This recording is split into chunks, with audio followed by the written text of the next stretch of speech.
Well, joining me now, Jeff Levin is with OneAmerica Financial. Jeff, so great to see you. Thanks for joining us this morning. Absolutely, Jeff. Thanks for this opportunity. Excited to be here. Yeah, very exciting. And, almost feels like deja vu, Jeff. The audience is probably like, what does that mean? Anyway, we'll get to that later, audience. I want to start with a baseline question. Let's talk about the long-term care marketplace. I would assume based on trending demographics, the marketplace is really growing and demand is growing for these types of products. It is. There's this conversation right now, Jeff, about this next decade, this next 10 years is probably going to be an inflection point. I'm going to give you a couple numbers to support that. This year, the baby boomers start turning age 80. Last year, the Gen X that I'm a part of started turning age 60. And there's another statistic out there that I wrote down. 54% of those over the age of 40 currently have a parent that is older than 65 and a child that is younger than 18. And so we're at this point where if you thought the marketplace, the need for long-term care was either stagnant or on the downside, it's just the opposite. We are in for some turbulent times, as they say. Yeah, it seems like I think we have four or five generations working right now for Yep. the first time, I think in at least modern history, American history. That's amazing. Are consumers educated enough about the marketplace? Because clearly firms like yours have been creating products, newer products. So are consumers aware of what these products are and what they potentially cover? It's a great question. We've been doing this since 1989. I think consumers overall are aware that there are solutions in the marketplace, but I don't think they're as educated as they could be.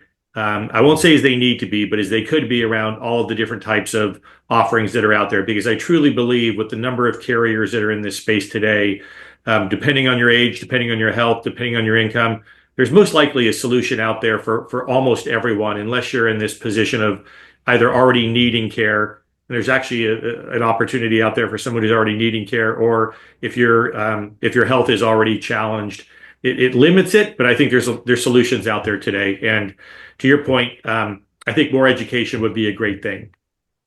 In terms of buying these types of products, do people typically buy them? They go to like a website like OneAmerica Financial's website and buy them themselves, or do they buy them through an intermediary like a broker, an advisor, a financial planner?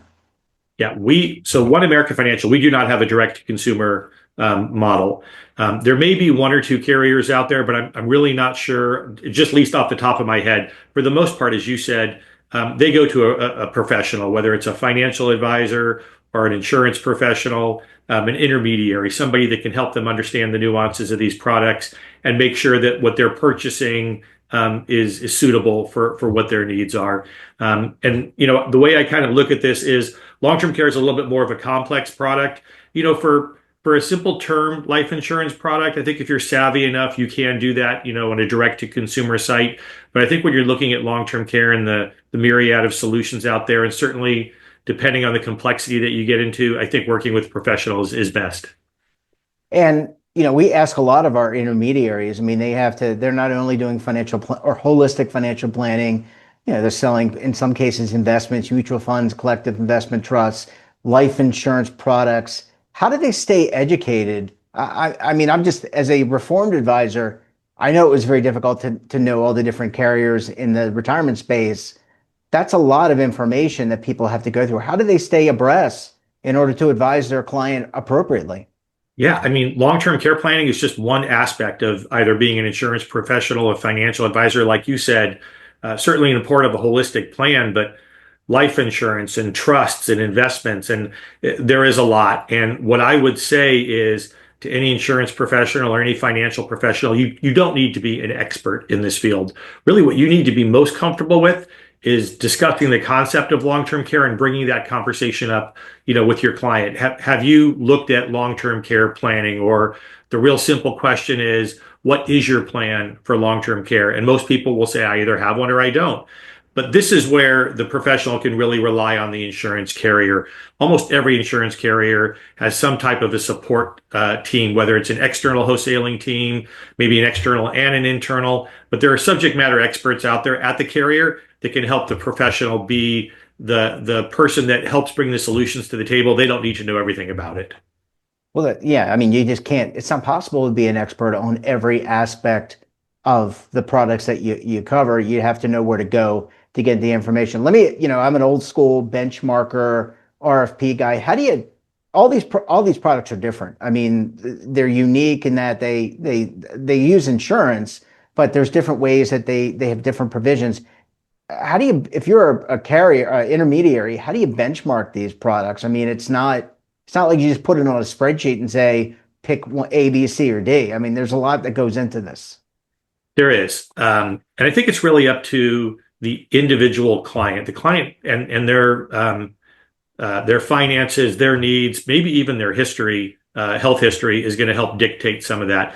There are programs today.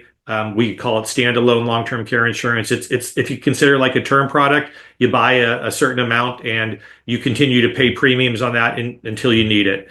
There are hybrid policies that combine life insurance and long-term care, or annuities and long-term care. That's what we do. That's a type of coverage where even if you never need long-term care, there's still a benefit in the form of a life insurance death benefit that would go to the estate, or the annuity benefit.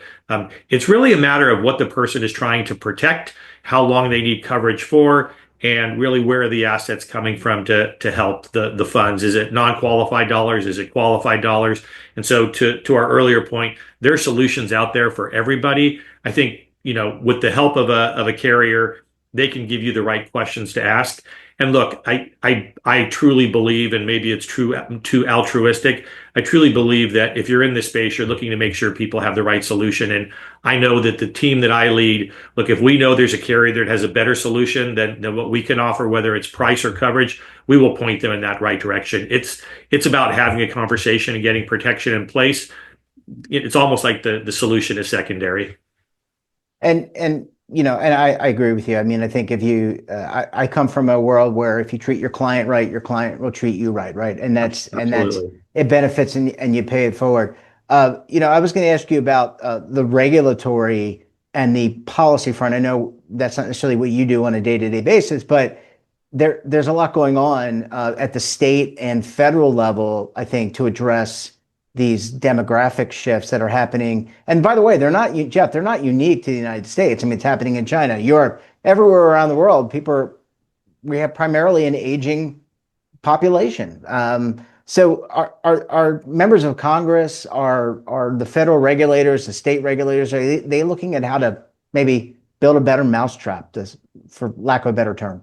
Yeah, it's probably happening at all levels of government. The state of Washington a few years ago with the Washington CARES Act was really the first to implement a holistic plan for their constituents. There's other states, there's probably 12 to 15 states at any one time that are looking at some type of a solution, or considering or modeling, California, New York, others. And then you have at the federal government level, you do have individuals that are really driving the message. Congressman Swazi is very big in long-term care protection and has a number of, I will say, conversations going forward.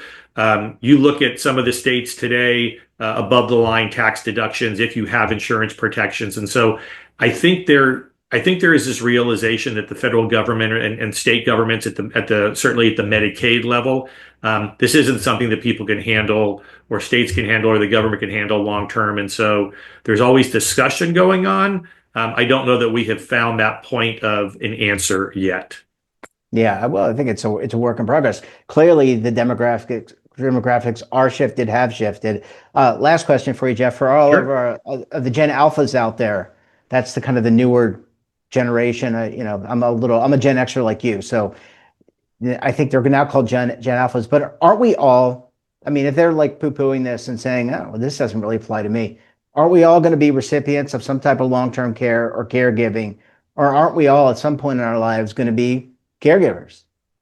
Yeah, I wish I could remember the exact wording because it's very powerful. But Rosalind Carter had this quote that said, at some point in our lives, we're either going to be care recipients, caregivers, or care providers, or something. I'm getting the exact words not right, but to your point, look, we're either going to provide care, we're going to receive care, or at some point we may need care. And so, yes, this is a problem that's going to be faced by everybody. And one of the things that I would encourage people to do is just, again, simply have the conversation. We spend so much time talking about accruing assets under management for retirement and what that may look like. But if we don't take this additional step, this protection step to protect those assets, then we've saved all this money and we haven't planned for the unforeseen or the unknown event of long-term care. And that can quickly wipe out all the assets that people have saved. Yeah, and look, the people that are being born today are probably going to live into their, in triple digits. I Yes. think I read it. So at some point, you're going to need this. Hopefully, we'll have even better products than we do today. Jeff, we're going to have to leave it there. Great to see you. Thanks for joining us, and we look forward to having you back on the program again very soon, sir. Really appreciate it. Thanks, Jeff, very much. Thanks for the time. Well, thanks for watching, and don't forget, we're back again tomorrow morning with another great expert and another great topic. You can tune in right here Monday through Sunday at 7:30 a.m. Eastern Time.